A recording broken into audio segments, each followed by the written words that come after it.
తప్పుకున్న ముద్రగడ పద్మనాభాన్ని నాటకీయ పరిణామాల మధ్య పోలీసులు అరెస్టు చేశారు. ప్రభుత్వాసుపత్రిలో వైద్య పరీక్షలు నిర్వహించి రాజమహేంద్రవరంలోని సిఐడి కార్యాలయానికి తరలించారు.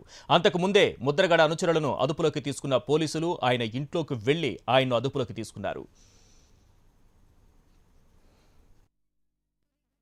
ఎత్తివేయాలని, ఎవరిని అరెస్టు చేయడానికి వీల్లేదని డిమాండ్ చేస్తూ ముద్రగడ పద్మనాభం చేపట్టిన ఆమరణ దీక్షను 8 గంటల్లోనే పోలీసులు భగ్నం చేశారు. ఉదయం నుంచి పలు రకాలుగా ప్రయత్నం చేసిన పోలీసులు పగడ్బందీ వ్యూహంతో ఆయనను అరెస్ట్ చేశారు. ముద్రగడపై 144 సెక్షన్ ఉల్లంఘన వంటి కేసుల్లో అరెస్టు చేయడానికి కాకినాడ పోలీసులు కిర్లంపూడి చేరుకున్నారు. దీంతో ముద్రగడ నివాసం వద్ద ఉద్రిక్తత నెలకొంది. శాంతి భద్రతల కేసులో తనను అరెస్టు చేస్తే అంగీకరించనని, తుని ఘటన కేసులో తనను సిఐడి అరెస్టు చేయాలని పట్టుబట్టారు ముద్రగడ. పోలీసులు బలవంతంగా నివాసంలోకి వచ్చి అరెస్టు చేస్తే పురుగుల మందు తాగడానికి సిద్ధమని తీవ్రస్థాయిలో ముద్రగడ హెచ్చరించారు. దీంతో పోలీసులు వెనక్కి తగ్గారు. ఆ తర్వాత వచ్చిన సిఐడి అధికారులు అరెస్టు వారెంట్ పత్రాలను ముద్రగడకు చూపించారు. కిటికీలోంచే పోలీసులు ఆయనతో సంప్రదింపులు జరిపారు. వారి సూచనలకు ముద్రగడ ఒప్పుకోకపోవడంతో పోలీసులు ముందు చుట్టూ ఉన్నవారిని అదుపులోకి తీసుకుని ఆ తర్వాత ఇంటిలోకి వెళ్లారు. ముద్రగడ అనుచరుల నుంచి కొంతసేపు ప్రతిఘటన ఎదురైనప్పటికీ పోలీసుల వ్యూహం ఫలించింది.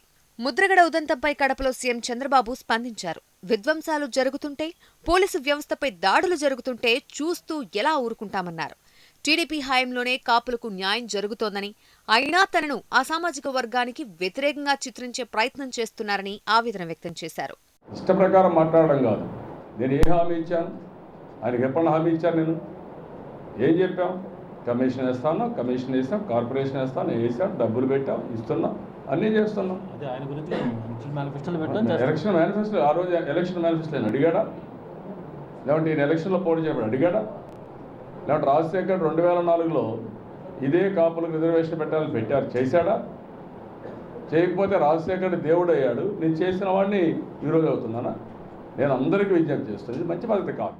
తుని ఘటన జరిగింది వాస్తవమని, రత్నాచల్ ఎక్స్ప్రెస్ తగలబెట్టారని, పోలీస్ స్టేషన్ వాహనాలను దగ్ధం చేశారని, దానికి బాధ్యులపై చర్యలు తీసుకోవడం సహజమేనని, దీన్ని కూడా ముద్రగడ రాద్ధాంతం చేయడం సరికాదన్నారు హోంమంత్రి చినరాజప్ప.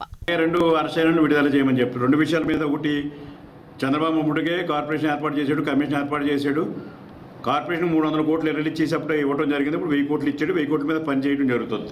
మంజునాథ్ కమిషన్ ఏర్పాటు చేశారు, మంజునాథ్ కమిషన్ కూడా పనిచేస్తుంది. దానికి కావాల్సిన సర్వే కూడా రేపు 20 తారీఖు నుంచి 30 తారీఖు కూడా సర్వే చేయమని చెప్పి ఆదేశించారు. సర్వే రిపోర్ట్ ఇచ్చి మరి ఇంకా ఏం తొక్కాడు, పని చేయకుండా ఏమన్నాడు? చంద్రబాబు నాయుడు గారు పని చేస్తుంటే ఇదంతా రాజకీయం, ఏదో బ్యాక్గ్రౌండ్ నుండి చేస్తున్నాడు తప్పించి ఇంకోటేదేం కాదు.